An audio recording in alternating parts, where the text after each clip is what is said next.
acceptation du ijtihad qui peut exister dans l'islam contemporain?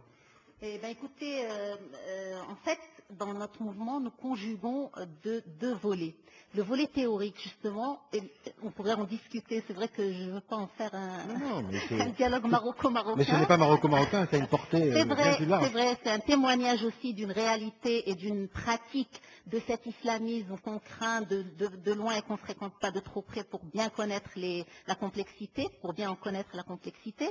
Je dirais que entre le volet théorique, je vais rappeler, je vais lier un petit peu avec une expérience soudanaise. Tourabi, qui est maintenant diabolisé pour des raisons que je ne saurais décortiquer ici, a écrit il y a bien longtemps une thèse où il défendait justement un statut des femmes, mais complètement révolutionnaire par rapport à ce qu'a produit la théologie musulmane. Ça, c'est encore un homme. Oui, eh ben, c'est un homme, mais bon, parce que les femmes, le pouvoir politique les a marginalisées. Nous avons beaucoup de femmes dans notre histoire, mais personne ne les connaît pour la simple raison que toute l'histoire officielle, non pas seulement dans l'islam, mais partout dans le monde, c'est une histoire qui a été écrite par des hommes. C'est pas que l'islam qui a ce genre de tare machiste. Mais c'est vrai que l'islam a des particularités tout à fait, c'est vrai qu'on peut aller dans le sens qu'il y a un machisme musulman un petit peu plus féroce que le machisme universel. Et donc, ben oui, il faut en parler comme ça, il faut avoir le courage de... Et bientôt, peut-être que je vais suivre la voie de Taha du Soudan, parce que je suis déclarée apostat par beaucoup de djihadistes et par beaucoup d'islamistes qui ne reconnaissent pas le droit à la femme de parler. Donc pour moi, nous conjuguons non seulement une théorie, mon père a écrit un livre qui est très clair où il a orienté les femmes en disant les femmes ne pourront se libérer que si elles-mêmes, elles font un travail d'ijtihad, de contextualisation et donc de participation à la société au niveau du politique, mais on a fait mieux que ça, et je pense en toute modestie que je suis quand même l'expression d'un mouvement qui n'est pas du tout misogyne, puisque je suis une porte-parole du mouvement et que j'ai une section féminine, enfin que j'ai fondé une section féminine où il y a des centaines de milliers de femmes qui se repensent, qui repensent leur histoire, qui essayent de sortir d'un vrai gouffre noir, ce que des rapports internationaux appellent le trou noir de l'analphabétisme. Nous avons, mais c'est ça, il faut en parler, nous avons un peuple d'analphabètes. Comment pouvez-vous parler à un peuple apolitisé, analphabète, du statut des femmes quand le pouvoir fait tout pour légitimer l'écrasement non seulement des femmes, mais aussi des hommes. Donc, juste à quelque chose de très, très important à faire connaître, à diffuser, non, parce que la pensée mérite d'être produite, mais elle mérite aussi d'être diffusée, c'est que j'anime personnellement au niveau national 22 cercles où c'est des femmes qui essayent de promouvoir un ijtihad féminin, et nous disons il est temps de récupérer les instruments théologiques pour que nous puissions avoir une sensibilité féminine qui participe à la société, à la pensée, à la philosophie, à la reconstruction du monde musulman. Et je crois qu'il y a une dynamique qui s'amorce et qui mériterait d'être connue, et qu'on arrête de stigmatiser les islamistes et d'avoir cette vision binaire de l'islam. Alors, revenons un peu là. Alors Nadia Yassine, on voit effectivement à travers les différents textes cette tension, cette violence, cette haine au fond qui s'exprime. Vous qui êtes au cœur de ces tensions, vous les vivez de l'intérieur dans cette société. À votre avis, comment est-ce qu'on peut sortir de cette vision de violence, puisque vous expliquez que votre mouvement se veut un mouvement non violent? Comment est-ce qu'on en sort? Est-ce que c'est un combat contre l'oppression politique, par exemple? Écoutez, nous, d'abord, comme réponse immédiate et comme solution immédiate, ce qu'on a trouvé, c'est il n'y a pas mieux que pour désamorcer un petit peu cette colère, parce que c'est une jeunesse en colère. Ça n'a rien à voir avec l'islam, ça n'a rien à voir avec les textes originels.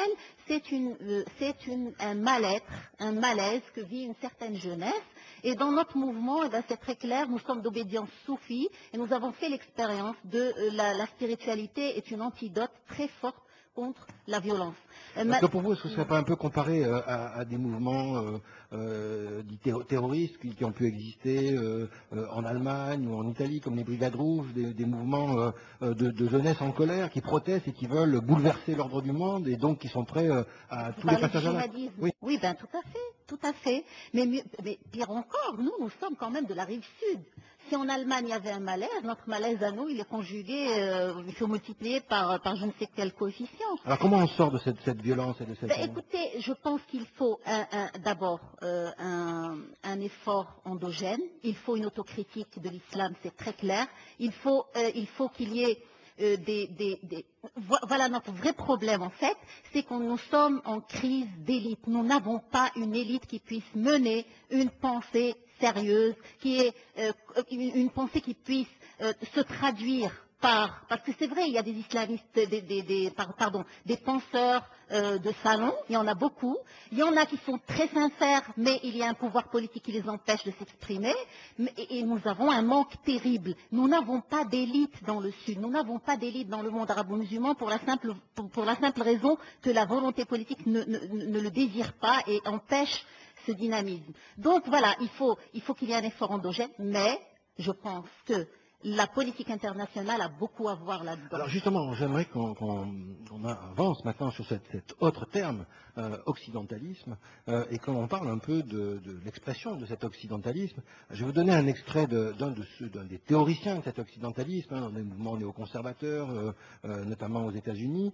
J'ai nommé le fameux Samuel Huntington, l'auteur du choc des civilisations. Je cite, « La survie de l'Occident dépend de la réaffirmation par les Américains de leur identité occidentale. Les Occidentaux doivent s'unir pour redonner vigueur à la civilisation occidentale contre les défis posés par les civilisations non occidentales. » Et Robert Kagan, qui a écrit ce livre sur la puissance et la faiblesse, parle de l'hégémonie bienveillante. Donc, de votre lieu, comment est-ce qu'effectivement vous regardez, je veux dire, ces affirmations d'un modèle qui se considère comme le modèle à imiter de la propagation de des économies de marché, des libertés publiques, à travers un certain nombre, je dirais, d'expéditions militaires? Ben écoutez, il faudrait d'abord commencer par ne pas tomber dans le même piège que ces gens qui ont établi ce clash des civilisations et considérer que l'Occident n'est pas un bloc monolithique. Je suis très loin de penser que l'Occident est un bloc monolithique. Je pense que l'Occident a produit une pensée qui est très lumineuse et une autre qui est très obscurantiste, plus obscurantiste encore que la théorie des djihadistes. Et qu'il faut faire le tri, et qu'il y ait une culture humaine qui s'installe doucement, qui est, au lieu de ce clash, promouvoir l'échange. Et j'ai une formule très belle de Baudrillard qui disait le drame, c'est pas d'être dépossédé par l'autre, mais d'être dépossédé de l'autre. Et je pense que c'est un grand drame si on met tout l'Occident, tout l'Orient dans un même bloc et qu'on réponde à la trivialité cow-boy qui, j'espère, dont on est débarrassé, j'espère, mais j'en suis pas très sûre. Alors écoutez, vous parlez de trivialité cow-boy, je vais citer effectivement encore Robert Kagan. Les États-Unis agissent vraiment comme un shérif international, peut-être autoproclamé, mais néanmoins bien apprécié, en tentant de faire régner la paix et la justice dans un monde à leurs yeux anarchique où les hors-la-loi doivent être neutralisés ou éliminés, et souvent avec une arme, toujours selon cette analogie avec le Far West. Donc on sent que ce modèle d'hégémonie dite bienveillante est une façon de concevoir le monde selon un peu une seule catégorie, d'une certaine façon. Tout à fait, et puis je pense que ça serait le cas de dire un vœu pieux que de dire oui, il y a la diversité de la pensée. Encore faut-il traduire ça par des politiques réellement bienveillantes.